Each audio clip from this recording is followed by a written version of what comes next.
Halo semuanya, nama saya Saiful Hidayat. Di channel ini saya membahas hal-hal terkait pengembangan diri.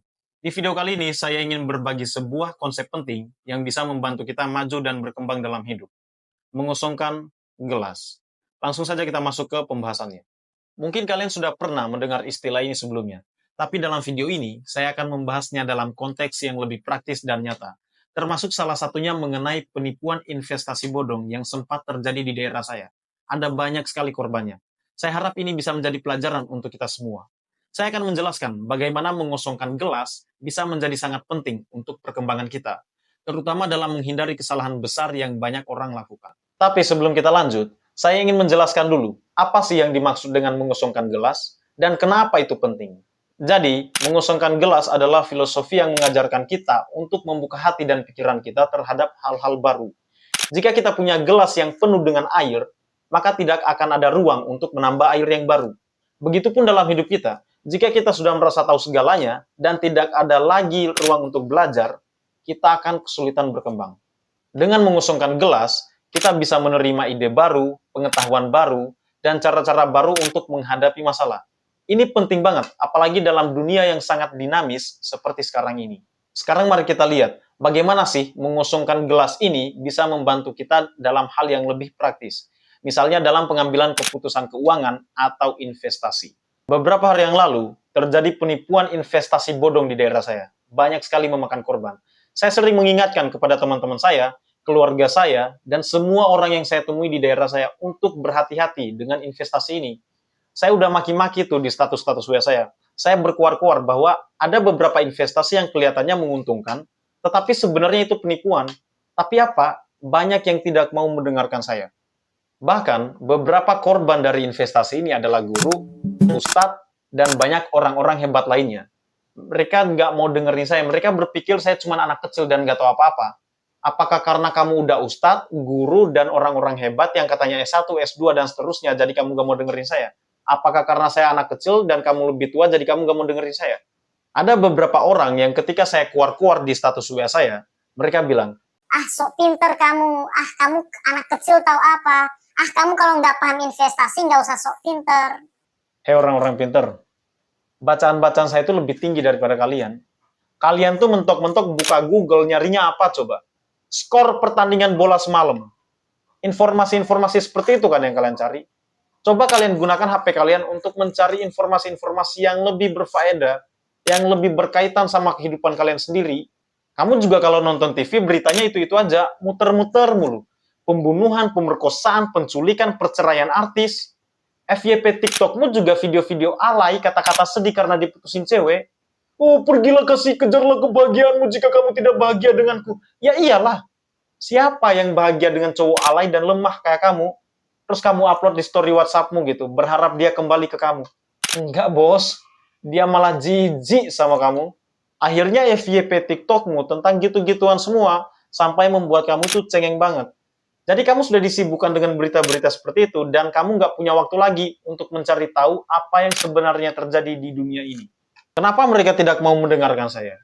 Seperti yang saya bilang tadi, mereka adalah ustadz, guru, dan orang-orang hebat. Jadi mereka sudah merasa si paling pintar dengan pengetahuan yang mereka miliki sekarang. Merasa sudah tahu banyak tentang investasi, tidak mau mengosongkan gelas mereka lagi. Tidak mau membuka pikiran untuk mendengarkan saran atau peringatan dari orang yang lebih muda lagi. Karena tadi, mereka adalah guru, ustadz, jadi mereka pikir ngapain saya dengerin Saiful, anak kecil yang baru lahir kemarin sore. Keren lu begitu. Sekarang gimana? Kalau udah kejadian seperti ini gimana? Udah jelas kan omongan siapa yang terbukti sekarang? Mana kemarin orang-orang yang ngatain saya so tahu, so pinter, nggak paham apa-apa? Mana? Keluarga saya karena dengerin bacotan saya, akhirnya mereka selamat. Mama saya kemarin kalau gabung, saya nggak bakal negur beliau lagi. Karena omongan saya nggak didengerin. Tapi karena mereka dengerin dan percaya omongan saya, akhirnya mereka selamat. Dan paman saya yang ngajakin mama saya gabung kemarin, lagi dikejar-kejar polisi. Mampus, mampus. Nggak cuma keluarga saya, member-member di forum diskusi saya juga selamat. Hari Minggu lalu ada yang bersaksi di forum diskusi saya tentang kejadian seminggu sebelumnya. Dia bilang bahwa dia karena dengerin bacotan-bacotan saya, dia bisa nyelamatin orang tuanya. Jadi minggu pagi kita mengadakan diskusi, sorenya dia bisa menyelamatkan mamanya. Waktu itu pamannya ngajak mamanya untuk bergabung ke investasi ini. Dia karena percaya bacotan saya, akhirnya dia bisa cegah mamanya, dia bisa nyelamatin mamanya. Dia sampai bilang ke mamanya bahwa kalau sampai mamanya gabung ke investasi ini, dia nggak bakal bantuin mamanya lagi. Nggak apa-apa dia dianggap durhaka, tapi bisa nyelamatin orang tuanya kan. Kalian yang katanya pinter, lebih tua dari saya, si paling tahu, portofoliomu sekarang tumbuh berapa persen, bos? Aduh, ini saya nyebut istilah portofolio aja mungkin kalian nggak paham. Portofolio itu apa? Konyolnya, lebih konyol lagi ada yang sampai ngutang ke bank buat bergabung ke investasi ini. Dan saya tahu itu nominalnya nggak sedikit. Kasihan aja anakmu nanti kerja keras buat bayarin utangmu ke bank. Yang diwarisin itu ya aset. Kamu kok ngewarisin utang? Jadi ini nanti anakmu kerja nih, udah terima gaji nih. Itu udah langsung dibagi-bagi tuh. Ini buat cicilan rumah, cicilan motor, buat makan anak, istri, dan saya sehari-hari. Ini buat bayar utang bapak saya. Akhirnya habis. Bisa bayangin nggak, kamu nyiksa anakmu, kamu ngewarisin utang ke anakmu, karena egomu sendiri nggak mau belajar, karena kamu merasa udah si paling tahu, nggak mau dengerin yang lebih muda lagi. Katanya pinter, masa sih nggak bisa mikir, masa sih bisa tertipu sama hal-hal kayak gini, masa nggak bisa mikir gitu, kenapa ketika mereka menawarkan investasi-investasi seperti ini, fokus pembahasannya itu adalah profit, profit, profit mulu. Dari hulu ke hilir, profit mulu. Profit itu untung kalau kalian nggak tahu. Pernah nggak ketika mereka menawarkan investasi seperti ini, fokus pembahasannya adalah produk atau project gitu? Jawabannya tidak pernah, karena memang mereka tidak punya project, tidak punya produk. Bisnis mereka yang nipu kalian. Masa nggak bisa mikir gitu? Kalau orang-orang gabung ke situ dan beneran untung, nelayan nggak bakal ke laut lagi, petani nggak bakal ke ladang lagi. Karena enak kan hidupnya, tinggal naruh uang, terus nanti uangnya tumbuh jadi banyak. Ngapain saya ke laut, ngapain saya ke ladang, terus kita mau makan apa? Kalau udah nggak ada yang ke laut, nggak ada yang ke ladang, kamu mau makan apa? Mau kamu makan uang kertasmu itu? Kamu juga nyari uang ujung-ujungnya buat makan kan? Tapi konsep sedasar itu, konsep pemikiran sedasar itu aja kamu nggak paham. Betapa sombongnya kamu, masih nggak mau belajar, masih merasa si paling pintar. Saya kalau ditawarin investasi, orang itu harus menjelaskan ke saya, produknya apa, bisnisnya apa, target pasarmu siapa, teknik marketingmu gimana, produkmu beneran ada utilitasnya atau enggak, dan lain-lain. Saya akan bertanya sedetail-detailnya. Karena investasi yang sehat itu adalah investasi yang ada produknya atau proyeknya. Jadi fokus pembahasan kita nanti adalah produk atau proyek tersebut, bukan uang mulu, bukan profit mulu. Investasi itu bukan kamu cuma naruh uangmu terus bertumbuh. Tidak sesimpel itu. Kamu harus tahu proyeknya apa, produknya apa, analisanya dalam. Lu pikir enak gitu tinggal naruh uang terus uangmu nanti bertumbuh?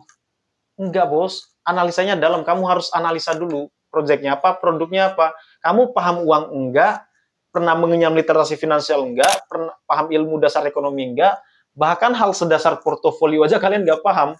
Pede banget lo naruh uang di situ terus berharap cepat kaya. Mampus lo.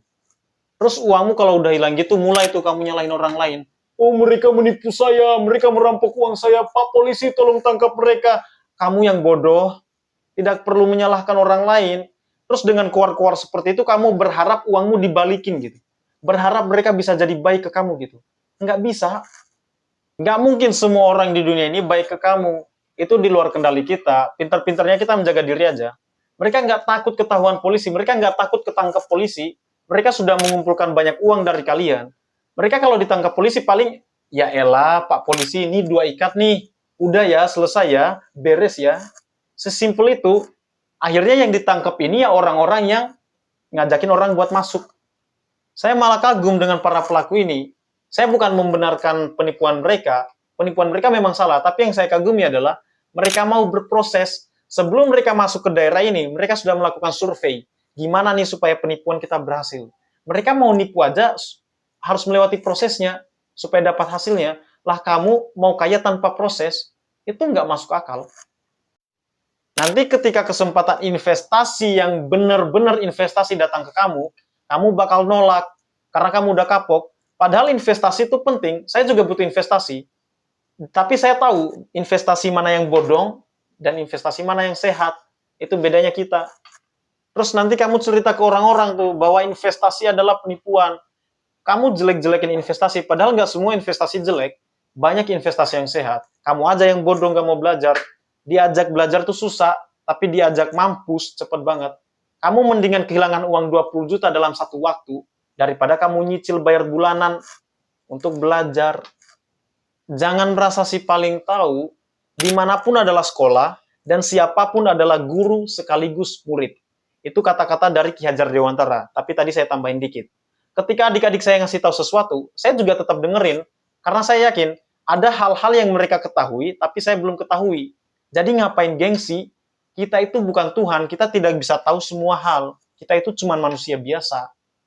Jadi teman-teman, mari kita mulai mengosongkan gelas kita, agar kita bisa belajar lebih banyak, berkembang lebih cepat, dan tidak terjebak dalam penipuan atau kesalahan yang bisa merugikan kita. Investasi-investasi bodong seperti ini akan ada terus ke depannya. Mereka orang-orangnya sama. Mereka cuma ganti nama, sewa kantor baru. Tapi karena kalian sudah nonton video ini, saya harap kalian bisa lebih bijak lagi dan tidak tertipu lagi dengan modus-modus seperti ini. Mengosongkan gelas bukan hanya tentang investasi, tetapi juga tentang bagaimana kita menjalani hidup dan membuat keputusan yang lebih baik. Dari penyampaian saya tadi, saya bukan bermaksud mengejek kalian, memaki-maki kalian, dan lain-lain. Saya sayang daerah ini, bukan tanpa alasan saya stay di daerah ini, padahal saya bisa kemanapun dengan ilmu pengetahuan yang saya miliki sekarang. Tapi kenapa saya masih stay di sini? Karena saya pengen membantu generasi-generasi kita untuk lebih terbuka pemikirannya dan memperluas wawasannya. Saya tidak mau memberikan ikan, saya mau memberikan jaring. Supaya kalau ikannya habis, kalian bisa cari ikan sendiri. Sampai jumpa di video selanjutnya.